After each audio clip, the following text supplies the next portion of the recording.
All right, before I get into the video today, I seen a clip of AJ Brown floating around about him not being surprised that Brian Johnson got fired. But let me go ahead and play this clip. I wasn't surprised. In this league, somebody has to be the bad guy, so something don't go well. But wasn't surprised. And Like I said earlier about the OC job, regardless of whoever you put in that position, it comes down to the players and executing and making plays. Me personally, I'm not too attached to whoever's in the OC position. Because I have a job to do. If my number's called, I have to answer. Um, it sounds like AJ Brown don't want to get too attached to the business per se, but he said like, look, we had a down year. Somebody was gonna take the blame. Somebody's gonna take the fall. It seemed like to him he's saying, unfortunately, it was the OC, but somebody got to take the blame. He said, like, when my number's called, I answer. But he wasn't surprised at all Brian Johnson was fired. I don't think he's trying to cause anything, but for him to say not surprised or, oh, I mean, miss him so much, you know how gullible the new fans are. So I don't think this should be taken, too serious. It's just one of those things like, well, he's fired. He's fired. We got to move on. Got to move on. And Kellen Moore's the new guy. This is Eagle Owl, and today I will be talking about Jalen Hurts. Fingergate still continues. Also, we're gonna talk about Isaiah Rodgers revenge tour. He wants it, and lastly, Vic Fangio is making some moves on the defensive side of the ball. But let's get straight into it. All right, so before we get into the topics today, I got to talk about AJ Brown a little bit. You know, my last video, I was saying I was a little worried about his comments, but now I'm more reassured after today or after yesterday, I should say, because multiple reports came out like, yo, AJ Brown is staying.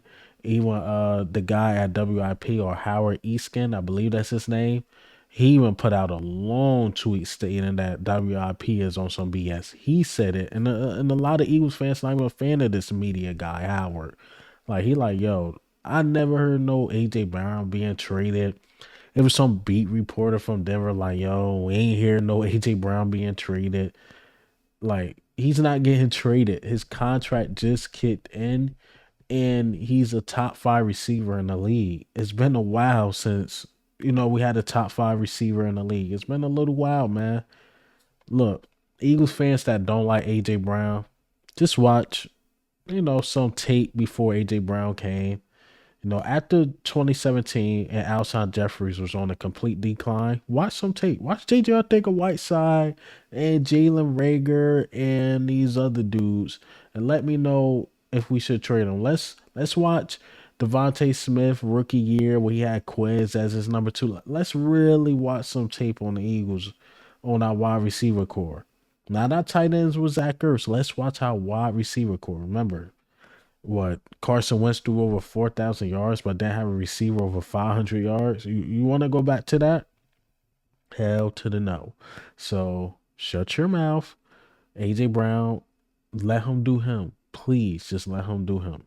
All right, so let's get into the topics, man. Jalen Hurts. This is why I gotta say to the Pro Bowl, F you. I just don't like the Pro Bowl. It sucks. They should just had a NFC versus the AFC and keep it at that, because these Pro Bowl games and this and that, all I seen was a bunch of ammo for the ops. I mean, Jalen Hurts couldn't hit a target. I mean, he was gassed after throwing like 20 passes. Then you got Jason Kelsey can't snap a ball to save his life. It's like, bro, we just gave these dudes complete ammunition. And then the Eagles tweeted some pictures out, and you see Jalen Hurts' fingers still look a little broke or dislocated. I'm like, man, F this Pro Bowl. And you know what people start doing? They start screenshotting that finger, like, is he still hurt? And then screen recording, making a bunch of jokes about Jalen Hurts throwing the ball, even though Jalen Hurts is probably a top five quarterback in his league. But come on, man. Pro Bowl made my guys look bad, man. They made our guys look bad. We talking about a top two center can't snap a ball. Like, come on, man. Forget this Pro Bowl stuff. But in all seriousness, let's get back to Jalen Hurts.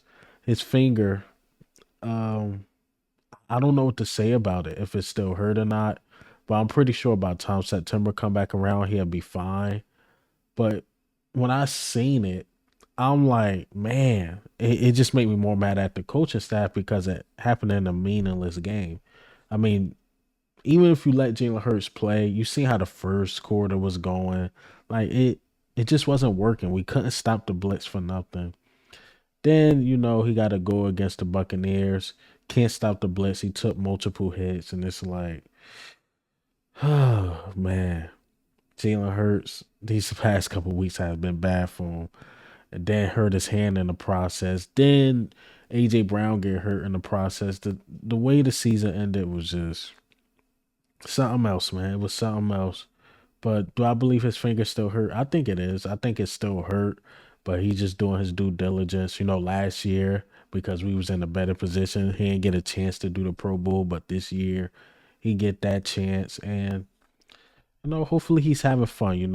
I seen him smiling on TV, having a bunch of fun. Even Ryan Clark joked with him because we knew our problem in Philadelphia. He's like, hey man, why you ain't take some check downs? Why you throwing it deep all the time? And then Jalen Hurts start laughing.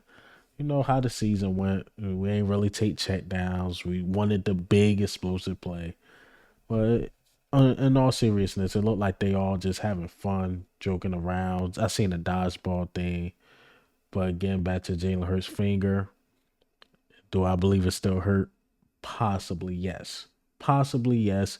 Let's talk about Isaiah Rodgers. Isaiah Rodgers spoke with Pro Football Talk. At least I seen an article on Pro Football Talk, and he talked about the gambling thing. And there was reports, or what he said, according to him, that he placed bets for like his family. I guess it was under account under his name. That's why he got the year suspension.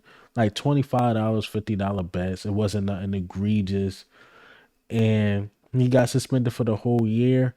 It's like I get it with the NFL, but then again I don't, because 25 to $50, you can see obviously that's nothing to rig a game about to a millionaire. But then they don't want to leave no wiggle room for us gambling, because you know what people gonna say. If games look quote unquote rigged, oh, he must be gambling. He must be gambling. So the NFL, for them to just cut that completely out, it seemed like they don't care how much you bet. They just gonna suspend you for the whole year. But then he went into details like how this didn't break him. This is not like the his breaking point of his life. He lost his father, I believe 2013, 2014. I could be wrong. Lost his father, and he's like, yo, this ain't gonna break me.